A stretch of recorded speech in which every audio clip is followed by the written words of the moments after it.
One of the areas that I have real concern about, just because I hear about it so often, and it wasn't an issue when I was growing up, is a lot of young guys in particular approach me because they're watching a lot of really intense pornography. And then, another thing is happening. Guys are getting all this arousal from watching other people have sex. And then they're in the real world scenario and it's like, wait, you're no longer third personing this, you're actually in this scene. And it's completely collapsing them. We have to take a step back, and now knowing what we know about testosterone and dopamine and all these things, and ask, what is pornography doing to the brain? People vary, but it should come as no surprise that a lot of these people have trouble with romantic interactions when they do happen. Their brain isn't conditioned to respond to those with no judgment whatsoever, right? I'm not here to, it's not a moral thing. I'm just talking about what I do is I look at things through the lens of biology. Pornography, it creates a strong dopamine rush. These are very primitive pathways that in some ways can overwhelm the dopamine system. Dopamine, it is a non-infinite yet renewable resource. What do I mean by that? Just as adrenaline, epinephrine, is released in response to psychological stressors, physical stressors, cold water, final exams, broken relationship, excitement. These are generic molecules, right? They're used to create activation states in the body. Dopamine is the molecule of motivation, pursuit, and desire. If you have too big a dopamine release, for instance, after a big win, sometimes we feel a crash and we need some time to reset. And that low or depression, sometimes people make the mistake of going out and pursuing more dopamine.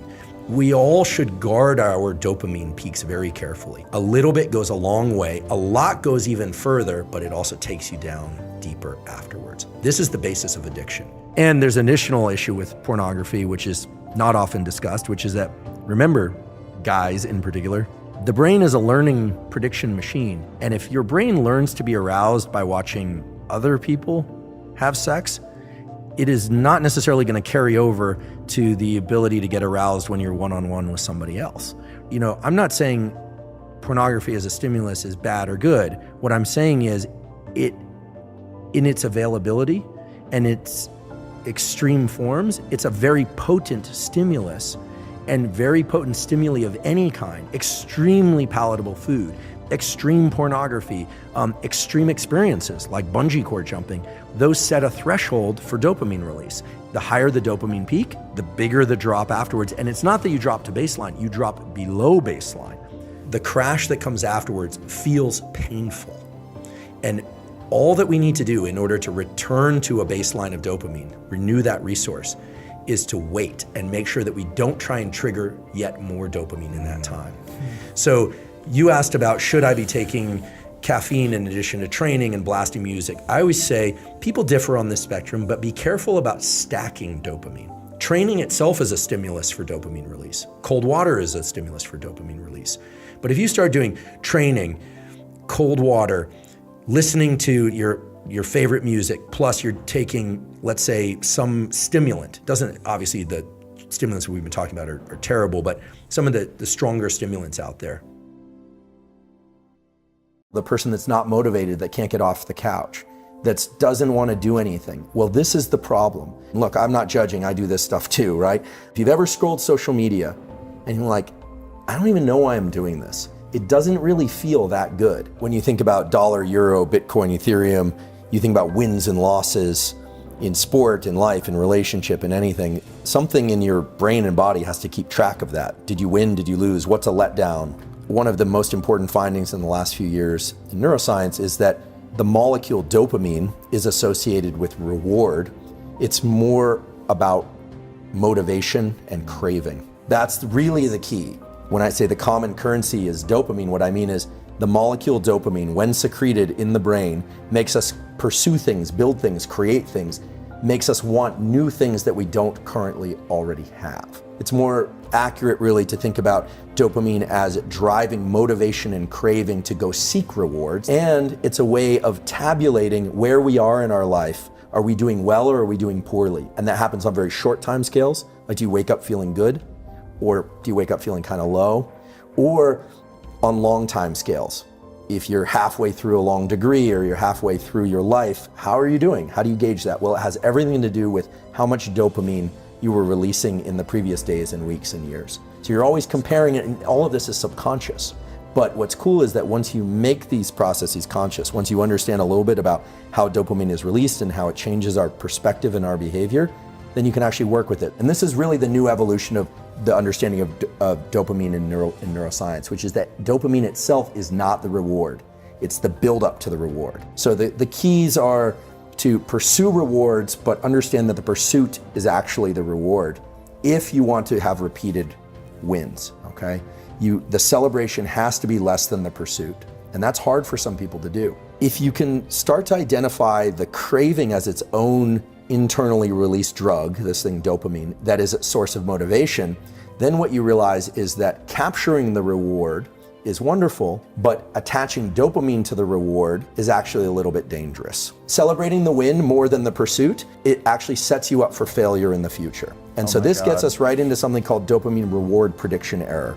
And reward prediction error is basically if you expect something to be really great and then it's not quite that great, your dopamine baseline lowers. And now understanding what we know about dopamine, that means that not only did you feel as if you lost because it wasn't as much a celebration as you thought it would be, but it also means that you're starting from a lower place, meaning you are less motivated. Anytime you have a bunch of dopamine and you're in pursuit, after you achieve a win, now this could be a business win, a relationship, a win of any kind, but inevitably there's going to be a tipping back of the scale on the pain side. And that pain side is always going to go a little bit higher than the dopamine side. So this is what you would feel if you pursued a goal like building a big company. Here it comes, the big sale. And then there's the, well, what now? The kind of letdown. Now, if you simply wait and stop pursuing dopamine for a short while, the scale starts to reset. The problem is a lot of people immediately roll right into the next pursuit. And then what happens is that scale starts to get stuck on the pain side. Little bit more, a little bit more, a little bit more. And pretty soon, no amount of seeking will allow you to experience that craving and motivation. So what does this mean in terms of an actual tool? Well, first of all, if people can do what you do, they're going to be in a much better position in life. Doesn't matter if it's school, sport, relationship, any domain of life.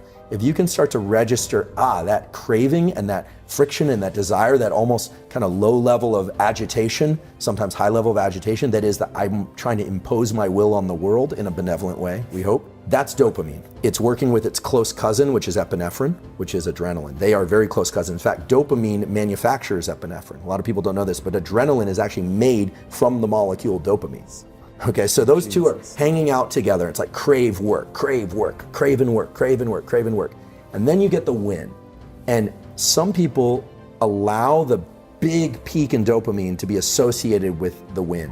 And smart people learn to adjust their celebration internally, right? This is all internal. You could throw the biggest party in the world, but as long as you're kind of laid back and looking at this, not letting yourself get manic crazy, you won't necessarily crash as hard, and pretty soon your system will reset so that you take the day, you clean up the dishes, you relax, you go, what now? I'm feeling a little low. Well, rather than going out and spiking your dopamine again, just wait. Understand that the scale will reset again. Give yourself a few days where you're gonna feel a little kind of underwhelmed. Things aren't gonna be as interesting. It's gonna be hard to trigger that big release because you just had the peak. Well, if you adjust that, you relax, you understand there's always a little bit of a postpartum depression. We sometimes hear about postpartum depression. That's a clinical thing, but there's always that kind of, today's not as exciting as the previous days. What am I gonna do with my life? But then if you let it start ratcheting up again, then what you realize is your capacity to tap into dopamine as a motivator, not just seeking dopamine rewards,